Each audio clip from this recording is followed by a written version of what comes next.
Okay, welcome everybody. Claire Wasserman here, founder, author of Ladies Get Paid. I'm going to pass it over to Val real quickly, who's going to introduce herself and what she does, her job seeker journey, how she can help you. Emily is next, and then I'll dive into my little speech, and then we'll do breakouts. All right, welcome, Val. Thank you. Thank you, Claire. Hi, everybody. I'm so happy to be here. And I want to tell you first and foremost that I have been where you are multiple times over. I have been laid off more than once. And this community is so great, and I'm so grateful for it. I actually attended one of the job seeker boot camps last year with Claire through Ladies Get Paid. And it has been, it's just, there's a wealth of resources within this community. So take advantage of it, number one. Number two, try not to get discouraged. I know it's so hard. And so I'm just going to quick blurb about my journey. I work in people ops, recruiting, HR, and now resume writing. And the way I came to all of that is, I just went through the ringer with applying for jobs, hiring a resume writer who was crap, that I ended up having to put a stop payment on my credit card for, paid a bunch of money for career coaching, and got some good, valuable info out of that, but actually found out most of the time that I kind of felt like I could be leading the class. And so through all of those experiences, I actually realized that, I actually knew a lot more than I thought I did. And eventually, it did take me some time, but I did land a job doing HR and recruiting and people ops, which is exactly what I wanted to do. And I absolutely love it.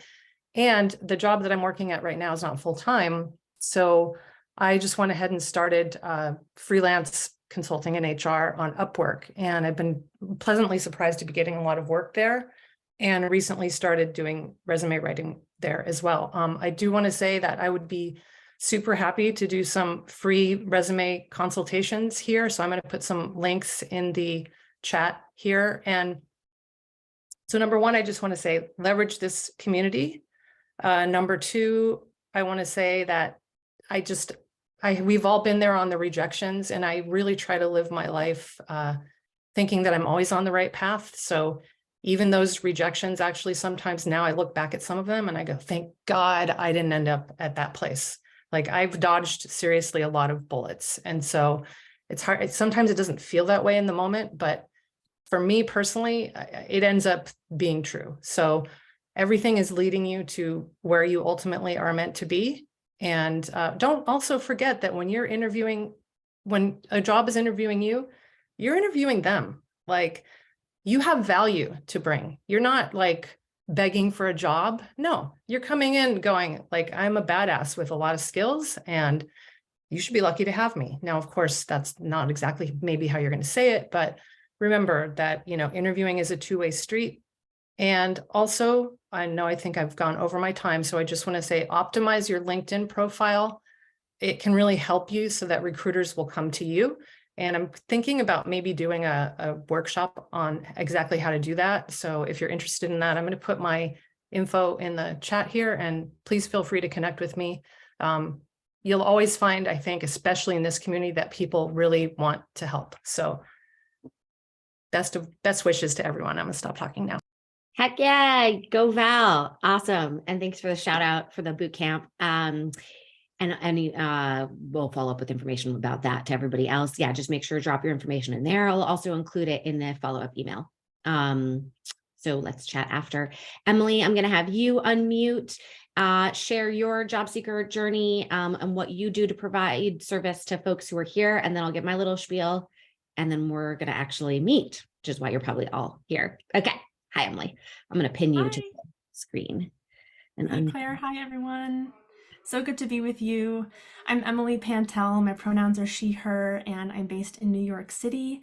It was not very long ago that I was also a job seeker in your position, had been laid off, and I echo what Val has shared in terms of their words of wisdom. I'm a career coach and a progressive HR leader in global organizations. My overarching mission is to co-create a workplace cultural shift where work is not a place where we go to prove ourselves, but instead an outlet for self-expression. And that's why I named my business Self Over Should. And as you navigate your job search and the accompanying roller coaster, I wanted to let this group know that I offer career astrology readings for your work life. Your career and your work routines have their own signs, and they can provide clues into how to cultivate a work life that you feel like yourself in, and one that aligns with who you are as an individual and allows your strengths to shine. So I work often with fellow recovering overachievers, and the job search can really exacerbate the habit of trying to prove yourself. And the impact of trying to prove ourselves can actually be that we disconnect from ourselves, which just makes the job search feel even more challenging. So I use astrology as a tool for self-inquiry that focuses on especially the self parts of the job search. Because as you all well know, the task of job seeking is so much more than strategy and the tactics elements. And it asks us to tend to ourselves and protecting our energy and sustaining a belief in your value and your strengths, and investing time in the activities that help you stay connected to your vision and keep your stress and anxiety at bay. So I love applying the lens of astrology because it inherently embraces your uniqueness and also acknowledges that work and life are not really distinct. Like, it's all your life. So how work fits into yours is a really individual matter. So if you want to learn more about career astrology readings or just stay in touch, I'll share links to my website, my LinkedIn, and Instagram in the chat, and I would love to hear from you. Best of luck to all of you. And thank you for listening. Yay, yay, go Emily. Awesome. And guys, by the way, when I send out the email with the recording, I'm going to make a spreadsheet where if you want to introduce yourself at the beginning of the session, you don't have to necessarily be like a career coach or do something explicit that helps job seekers. It would be great if there was something you could provide of service, but I'd love to get in the habit where we, lift each other up in this way. And Emily, thank you so much for your work. I appreciate everything you're doing. And I already see some, Lauren's going, this is right up my alley. So yeah. All right. I'm going to jump into my little speech about career gaps. It's so interesting. I get asked this question quite often, but this group, there were a ton of questions submitted about this. And I just want to let everybody know you are in good company, and not just because a lot of people submitted the question about how to explain or reconcile career gaps, but I did research on this. 2/3 of the working population have some kind of career gap on their resume. By the way, there was a pandemic. I don't know if y'all knew, but gone are the days where having any break in your resume was a verboten thing. Like, this is not taboo. Okay. Also, boomers and their parents, aging population. Okay. Not like, people are really needing caregiving help more than they ever did before. Of course, working moms, where the onus falls on the women to help their families, right? To help their young children. That's always been there. That's actually the leading cause of the wage gap and the leadership gap. It's caregiving for children. But now there's a new thing, which is caregiving for parents because of the aging population. And so increasingly, people are taking time off. And when I say people, still, unfortunately, the default has gone to the women who are taking the time off to be caregiving. But what this means, good news here, is that it's normalized. That being said, we still do need to explain some things, both in the way that we interact in an interview, in a job, or in, putting it on the resume. So I'm going to get into the logistics of that in just a minute, but to just make anybody feel like they're the only ones going through this, or this is going to be looked at as some negative thing, even if it was a negative experience or a quote negative reason that you had to take time off, whether you were let go or you were caring for an aging parent or whatever, or there was illness, we can spin this. Okay. This is my favorite thing to do, is to spin. By the way, has anybody seen Borgen? It's a show that's been on for a while. It's a whatever, long story short, it's a Danish show, but they have a person called the Spin Doctor, but they say it in Danish. So Spin Doctor is how they say it. I love being a spin doctor. It's my favorite thing to do, is to say, how can we take something that seems to have been a negative, a detractor, something, a setback on our resume or in our life, and how do we not just skip over it, but use it, mine it, leverage it to show opportunity, and most importantly, in that opportunity, growth. How did we grow? So let me just first lay the groundwork here for, if you took time off, whatever length of time it was, for whatever reason it is, and you have a lot of insecurity about it, I want us to really parse out how much of that insecurity is founded in real, I don't want to say reality, because our realities are what we make it. Are you actually missing skills?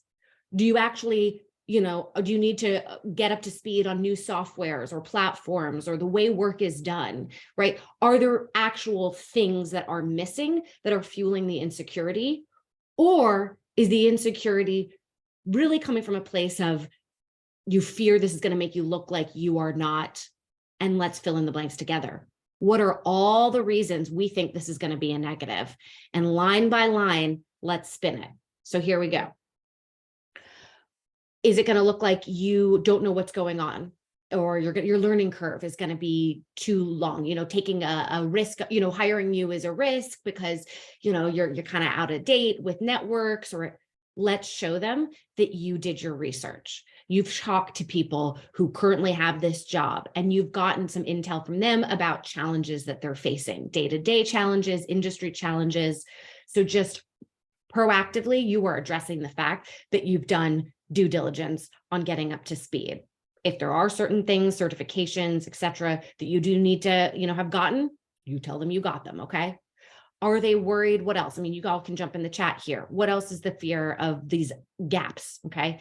Could it be that you will not be loyal to them? I'm really just putting words in our mouths here. So loyal to them, right? That you took time off, let's say for mental health, that you are, okay, if you're not going to be loyal, this time that you took was to really dig deep, to understand who you are, what you're best at, okay, your values. And now, and since you've done due diligence on yourself, you feel even more confident that by applying to this job, you were going to be extremely loyal, right?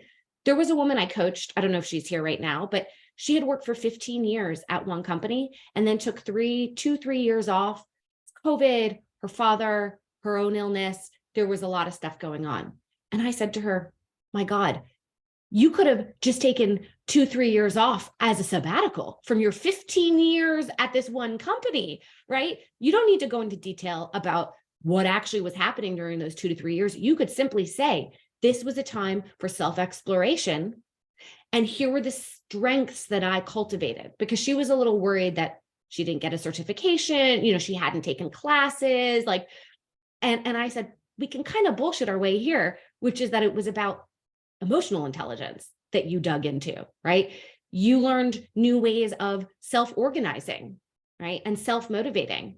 She had to deal with, the Byzantine, we all know what it's like to deal with, well, maybe not all of us, but for those of us who've had the unfortunate experience in the healthcare system, right?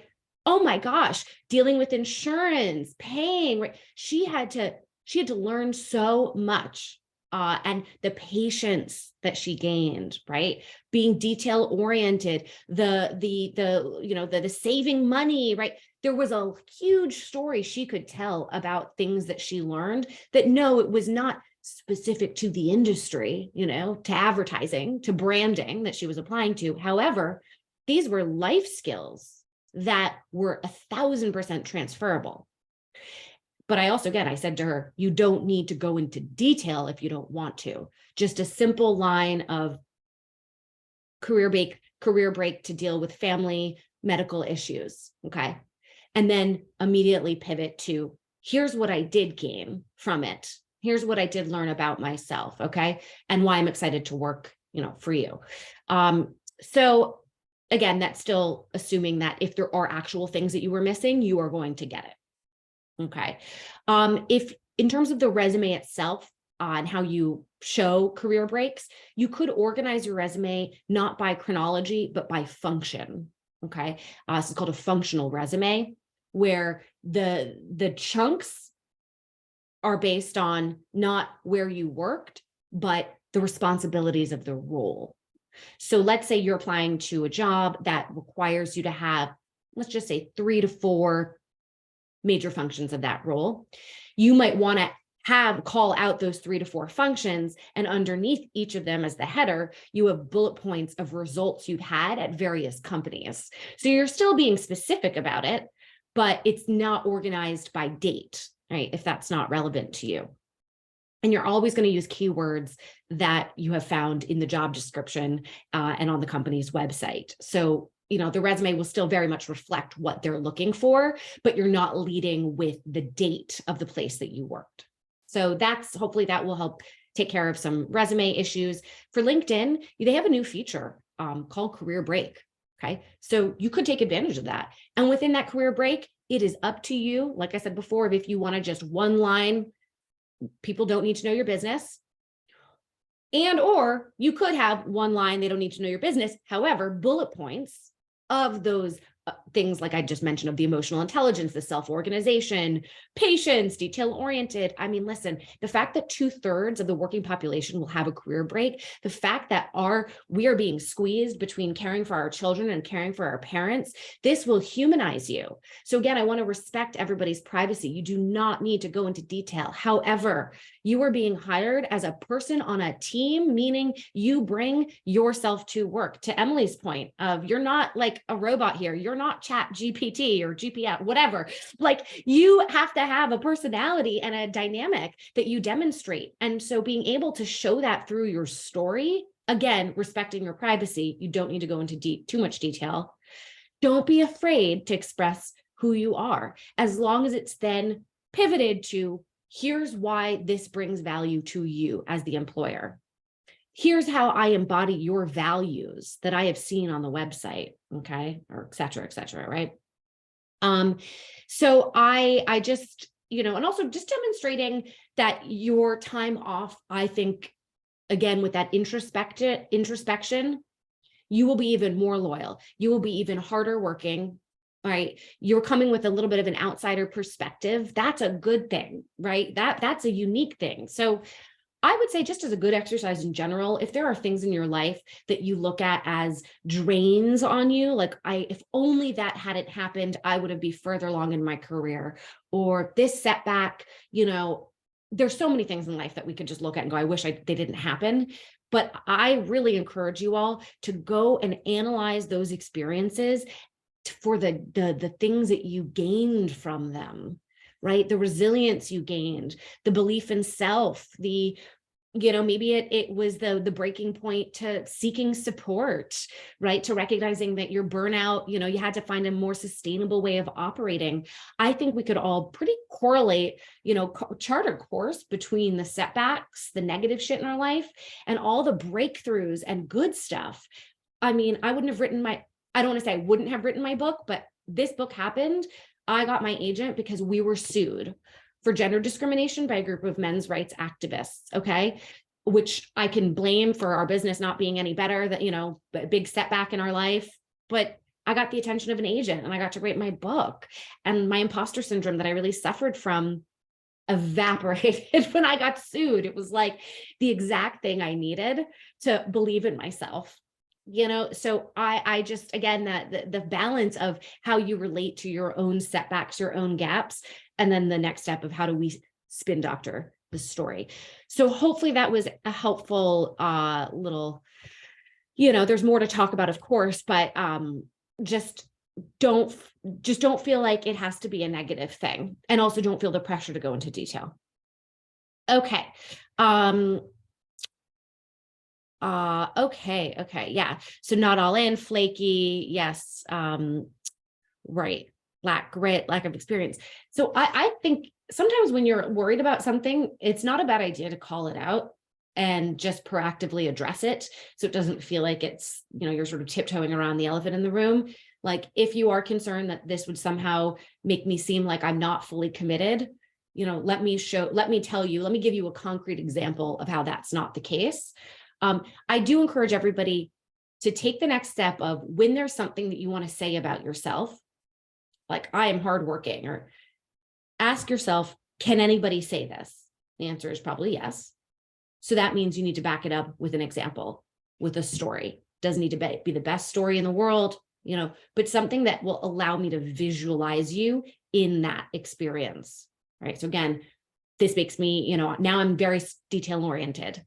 Okay, well, anybody can say that. Can you just give me a super quick example? Also, it'll make you memorable, right? As human beings, like we're drawn to each other's stories. In reality, I mean, if I want to get down to like really bonding, how we bond, it's because we see ourselves in each other. If you ever wanted to, you ever do a little experiment, I urge you to just see how badly humans want to connect with each other and reflect each other. Go like this. You do even do it on Zoom. You're all going to do it now. Do go like this or go like this. I guarantee you 2 seconds later, the person you're talking to is going to go like this or like this. We literally mimic each other's body language. So that's also a good tip for when you're connecting with somebody or wanting to connect with somebody, whether it's virtual or in person, you're networking. Go off their vibes, like see how they're holding their body. Where is their energy? That's a nice, you can't unsee it now that I've said it. So if we so badly want to see ourselves in each other, that's where the storytelling comes in. That's where the humanizing comes in. As long as you're always bringing it quickly back to here's how it's relevant to this job and to you and the value that I'm going to bring. Okay, so we're at time for breakouts. So I'm going to have us do, I think about maybe 8 minutes one-on-one, and then we'll just keep switching, and then we'll come back with like 5-10 minutes to spare. And then if anybody wants to introduce somebody that they met, that would be awesome. There's questions that have been submitted that I'm also happy to answer. But I think for now in the breakouts, what I would suggest that you talk about, and of course you're adults, so you can, you'll figure it out. But I think it's problems that you like to solve, what you wish employers knew about you, and how someone can best support you. I know those are 3 prompts that can be a little bit hard to answer for some folks. And that's okay. Maybe the session that you have with this person one-on-one is figuring out how to answer those questions, because you do need to know the answers to them. In the interviews that you have, what problems you like to solve, what you want an employer to know about you. Okay, those are extremely important things that you need to be able to answer. And on the other side, how someone can best support you. If we're going to leverage networks, whether it's this network or a LinkedIn, we need to be able to explicitly articulate how someone can support us. So I would say use those 3 prompts as either ways to, figure out each other, or actually work on how to answer those 3 questions. I'm going to throw it in the chat real quick. And I'm going to thank everybody for watching the recording. Hopefully we'll see you live. We do these every Monday.